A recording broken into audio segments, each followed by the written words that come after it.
আচ্ছা, একটা কথা ভেবে দেখুন তো, আমরা অনলাইনে যখন একটা বিজনেস শুরু করতে চাই তখনই আমাদের সামনে সবচেয়ে বড় যে বাধাটি হয়ে দাঁড়ায় সেটা হচ্ছে ইনভেস্টমেন্ট। কিন্তু এই ইনভেস্টমেন্টটাকে বাদ দিয়ে আমরা যদি একটা বিজনেস অনলাইনে স্টার্ট করতে চাই তাহলে আমাদের সামনে যেটা সবচেয়ে বড় চ্যালেঞ্জ হয়ে দাঁড়ায় সেটা হচ্ছে স্কিল।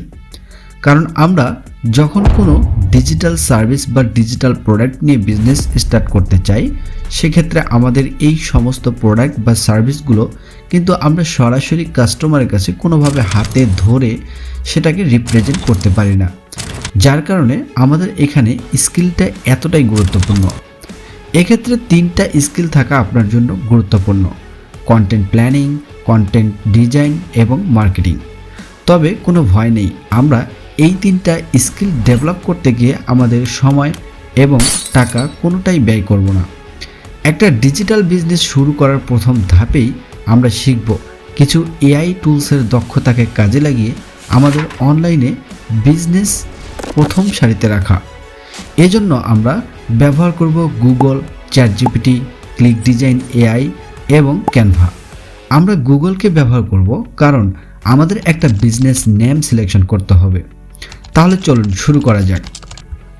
আমরা আপনাদেরকে ইও টুলস ওয়েবসাইটে আমাদের ওয়েবসাইটে অ্যাক্সেস দিয়েছি। প্রথমত এখানে লগ ইন করে দেখবেন চ্যাটজিপিটি, এরপর যে কোনো একটা অ্যাকাউন্টে আমরা প্রবেশ করব। আমি এখানে অ্যাক্সেস টুলসে ক্লিক করছি, যে কোনো একটা অ্যাকাউন্টে করার পর এখানে আমরা চ্যাটজিপিটিতে প্রবেশ করেছি।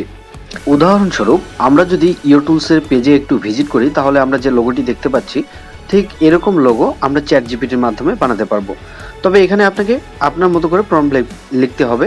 আপনার যে বিজনেস ক্যাটাগরি, আপনি লেটারগুলো হাইলাইট করে লোগো চাচ্ছেন কিনা এইভাবে প্রম্পট দিতে হবে। তো আমি আমার মতো করে দিয়েছি। দেওয়ার পর এখানে সে আমাকে একটি লোগো বানিয়ে দিয়েছে। সো আমার এই লোগোটা যদিও ভালো লাগেনি, আমরা কি করব তখন, যদি ভালো না লাগে লোগো সেক্ষেত্রে আমরা কি করব, give me more branded logo. আবারও হচ্ছে আমরা তাকে কমান্ড করব for your tools. Okay, so আমরা কমান্ডটা দিয়ে দিলাম। দেওয়ার পর এখানে সে আবারও অ্যানাদার লোগো আমাদেরকে বানিয়ে দিয়েছে। ধরুন আমার এটাও ভালো লাগেনি, আমি আবারও লিখব গিভ মি মোর, দেন সে কিন্তু আরও অনেক হচ্ছে লোগো। এভাবে যতবার আপনি তাকে কমান্ড করবেন আপনি আপনার মতো করে ট্রেন করিয়ে নিয়ে স্পেসিফিকভাবে আপনার সেই লোগোটি আপনি বানিয়ে নিতে পারবেন। এবার আমরা ব্যবহার করব ক্লিক ডিজাইন এআই। আবারও আমরা ফিরে আসব টুলস ড্যাশবোর্ডে। আসার পর সবার নিচে আমরা একটু স্ক্রল ডাউন করব। স্ক্রল ডাউন করে নিচে দেখতে পাবো ক্লিক ডিজাইন। এখানে আমরা ক্লিক করে আমরা এই যে দেখতে পাচ্ছি মকআপটা, এই মকআপটা কভার ব্যানারের জন্য আমরা তৈরি করব। এবার আমরা ক্লিক করব অ্যাক্সেস টুলসের উপরে। এবার আমাদেরকে রিডাইরেক্ট করে ক্লিক ডিজাইন এআই ওয়েবসাইটে নিয়ে যাবে। এখানে আমাদের যে মকআপটা প্রয়োজন আমরা সেই মকআপটা সিলেক্ট করব। ধরুন আমরা ঠিক সেম এই মকআপটাই ব্যবহার করতে যাচ্ছি, তখন আমরা এডিটে ক্লিক করব। এরপর আমরা এডিটিং টুলসে প্রবেশ করব। এখানে এসে আমরা এই যে ইমেজটা দেখতে পাচ্ছি এর উপরে ক্লিক করলে দেখতে পাচ্ছি আপলোড। আপলোডের উপরে আমরা ক্লিক করব। করার পর আমাদের কম্পিউটার থেকে যে ইমেজটা আমরা দিতে যাচ্ছি সেই ইমেজটা বা লোগোটা যদি আমরা দিতে চাই সেক্ষেত্রে আমরা সেই লোগোটা সিলেক্ট করব। লোগোটা সিলেক্ট করার পর দেখতে পাচ্ছি এখানে আমাদের ক্রপ করতে বলছে, আমরা একটু ক্রপ করে নিলাম যেন খুব ভালোভাবে বসে। সো এখানে আমরা ক্রপ করে নিয়েছি। এখন দেখতে পাচ্ছি একেবারে একটা প্রফেশনাল লুক চলে এসেছে। এটাকে আমরা এক্সপোর্ট করে নিব। এবার আমাদের ডাউনলোড শুরু হবে। এরপর ডাউনলোড শেষে আমরা যদি ইমেজটাকে একটু দেখতে চাই তাহলে আমরা এটাতে ক্লিক করে দেখব যে ইমেজটা আসলে কেমন হয়েছে এবং কোন রেজলিউশনে আমরা ইমেজটা পেয়েছি। সো এখানে আমি যদি ফুল একটু করার পর আমরা যদি এটাকে একবারে জুম করে দেখি দেখতে পাচ্ছি একেবারে ক্লিয়ার একটা ইমেজ আমরা হচ্ছে এখান থেকে মকআপ করতে পেরেছি। এভাবে আমরা চাইলে আরও এখানে যদি আমরা ইমেজ চেঞ্জ করতে চাই আবারও আপলোডে ক্লিক করে আমাদের কম্পিউটার থেকে কাঙ্ক্ষিত ইমেজটি আমরা এখান থেকে সিলেক্ট করে দিয়ে আবারও আমরা অন্য একটা মকআপ করে ফেলতে পারবো। আশা করি বুঝতে পেরেছেন। এবার কমপ্লিটলি একটা কভার ফটো ডিজাইনের জন্য আমরা ব্যবহার করব ক্যানভা। আবার আমরা টুলস ড্যাশবোর্ডে ফিরে এসে দেখব ক্যানভার উপরে ক্লিক করব। করার পর অ্যাক্সেস টুলস, এখানে ক্লিক করলে আমরা সরাসরি ক্যানভাতে প্রবেশ করব। এবার আমরা সার্চ বারে লিখব ফেসবুক কভার ফটো। এরপর আমরা দেখতে পাবো অনেকগুলো ফেসবুক কভার ফটো এখানে টেমপ্লেট রয়েছে, বাট এখানে আমরা কোনো টেমপ্লেট ব্যবহার করব না। এখানে জাস্ট আমরা সাইজটা নেওয়ার জন্য যে কোনো একটা টেমপ্লেট আমরা এখান থেকে সিলেক্ট করলাম। এবার আমরা টেমপ্লেটটির এডিটিং মোডে আসার পর সকল এলিমেন্ট আমরা ডিলিট করে দিলাম। আমরা চাচ্ছি যে আমরা জাস্ট আমাদের নিজেদের এলিমেন্টসের দিয়ে হচ্ছে আমরা এই ডিজাইনগুলো করব। সো এই ক্ষেত্রে আমাদের যে সকল অ্যাসেটস রয়েছে বা এলিমেন্টস রয়েছে সেগুলো আমরা এখানে আপলোড করে নেব প্রথমত। এজন্য আমরা আপলোডে ক্লিক করব এবং আমাদের ডিভাইসে থাকা এলিমেন্টসগুলো সিলেক্ট করে আমরা এখানে আপলোড করে নিব। এবার আমরা আপলোড করা লোগোটা সিলেক্ট করব। এখানে কেন আমি প্রথমেই লোগোটা সিলেক্ট করে নিলাম, কারণ লোগোটা সিলেক্ট করে নিলে আমার ব্যাকগ্রাউন্ড কালারটা ম্যাচিং করতে সুবিধা হবে। এই যে দেখুন ব্যাকগ্রাউন্ড কালারটা ম্যাচিং করতে আমাদের কিন্তু সুবিধা হয়েছে। সো আমরা আরও কালার গ্রেডিং করব। এজন্য আমরা প্রথমত এই যে মকআপটিকে হচ্ছে আমরা কি করলাম, আমরা পজিশন করে নিলাম। এরপর এলিমেন্টসে যাব।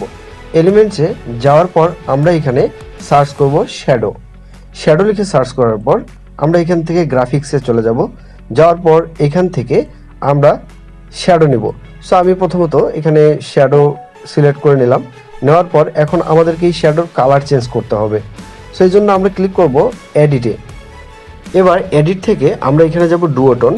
ডুওটোন থেকে আমি যে কোনো একটা কালার সিলেক্ট করে দিলাম। দেওয়ার পর আমি এখান থেকে আমার মতো কালার গ্রেডিংটা আমি এখান থেকে করে নেব, ঠিক আছে। সেই জন্য আমি কালারে ক্লিক করলাম। সো কালারে ক্লিক করার পর এখান থেকে আমি আমার মতো করে শ্যাডোর কালারটা আমি একেবারেই হোয়াইট চাচ্ছি, আমি একেবারেই হোয়াইট করে নিলাম। নেওয়ার পর আমাদেরকে কি করতে হবে, এই যে শ্যাডোটা, এই শ্যাডোটাকে আমরা এখন আমাদের মতো করে যেভাবে ভালো লাগে সেভাবে আমরা পজিশন করে দেব। সো আমি পজিশন করে নিচ্ছি।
you.